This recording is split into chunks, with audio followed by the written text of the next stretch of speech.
I died for 7 minutes, and what I saw revealed the shocking reason millions never find peace. This is a fictional story, inspired by true spiritual insights. What's the most important truth you've learned in life? Please share your wisdom in the comments. My name is Elizabeth Monroe. I'm 80 years old. Right now, I'm lying in a small, quiet room in a hospice facility just outside Grand Rapids, Michigan. There's a soft hum coming from the oxygen machine beside me, and I can feel the rhythmic vibration of my heart monitor through the pillow beneath my head. The window to my left frames the late autumn sky, the trees almost bare, rustling in, the cool wind. The scent of antiseptic mixes with the faint aroma of lavender from a diffuser my daughter brought last week. It's peaceful, but it's also the loneliest peace I've ever felt. I have always believed I was ready for this moment. After all, I spent most of my adult life as a faithful woman. Church every Sunday, Bible study on Wednesday evenings, volunteer, work at the local shelter. I even led a women's prayer group for nearly 30 years. To anyone watching from the outside, I was the picture of a good, God-fearing Christian. But that image is precisely what haunts me now. Because a week ago, I died. Not symbolically, not metaphorically, clinically. My heart stopped for 7 full minutes. The doctors say it was a cardiac event brought on by my weakened system. But I know better. Something far greater was at work. Something no stethoscope or chart can measure. When my heart stopped, I expected the peaceful tunnel of light people always talk about. The angels, the warmth, the reunion with loved ones. But that's not what I saw. Instead, I was standing alone in what I can only describe as a vast gray field. There was no color, no sound, just fog and shadow stretching endlessly in every direction. Around me were others, dozens, maybe hundreds of souls, drifting slowly, blank-faced, as if waiting for something. But none of them spoke. And then I heard a voice, not with my ears, but inside me, deep, resonant, impossible to ignore. Elizabeth, you knew of me. You spoke of me. But did you ever truly know me?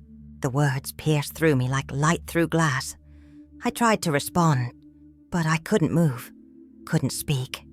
Then came the visions, flashes of my life, not the joyful moments, not the weddings or birthdays or family vacations. No, these were moments I had buried deep in the corners of my memory. Moments of pride, of judgment, of hypocrisy. There I was, sitting in a church pew, smiling kindly at the young woman beside me, while silently criticizing her for her torn jeans and the baby on her hip. I saw myself serving soup at the shelter, looking into the eyes of a trembling man, and then turning away, disgusted by his smell, thinking I was somehow better. I saw the look on my daughter's face the night she confessed. She was questioning her faith, the pain in her eyes when I told her to pray harder, instead of simply listening. And then I saw something that shattered me completely. A woman, alone, kneeling on the steps of our church, crying. She had come early, before anyone else arrived. She didn't know I was inside. She was begging for forgiveness, for a sign, for someone to tell her she wasn't beyond saving. And I locked the door. I had been instructed to open the doors at 9 a.m., not a minute earlier. I told myself I was just following the rules. But now I realize I turned someone away from hope because of my obsession with order. The voice spoke again. This is why so many are lost. They follow laws, but not love. They speak of righteousness, but not mercy. They worship me with their lips, but their hearts are far from me. I fell to my knees. Or I think I did. My body wasn't really a body anymore. It was like my soul, had shape but no substance.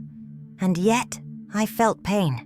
Not physical pain, but a sorrow so deep it burned, the voice continued.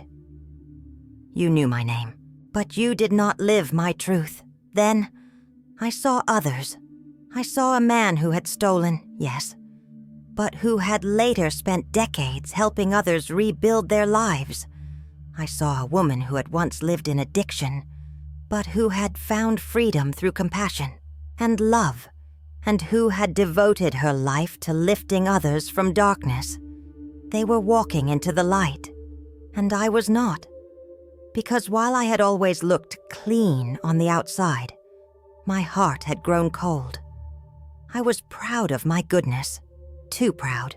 I was so afraid of being wrong, I forgot how to be kind. I was so focused on being respected that I lost the ability to be humble. Then, just as suddenly as it began, I was back. My eyes snapped open. Nurses were leaning over me. A doctor was calling my name. My daughter was crying beside the bed, had returned. But I wasn't the same. Since that moment, I've barely slept. Not because I fear dying again, but because I fear wasting what little time I have left. I don't know why I was allowed to come back. Perhaps to tell you this. Please, listen, hell. It isn't fire and pitchforks. It's separation. Separation from love, from truth, from the very presence of the Creator we claim to know. And the path to that place? It's paved not with big evil acts, but with small, invisible choices. With ego. With indifference. With pride, disguised as holiness. I share this because someone out there, maybe you, is still alive. Still has a chance to change direction. You don't need a stage. You don't need a title. You don't need to be perfect.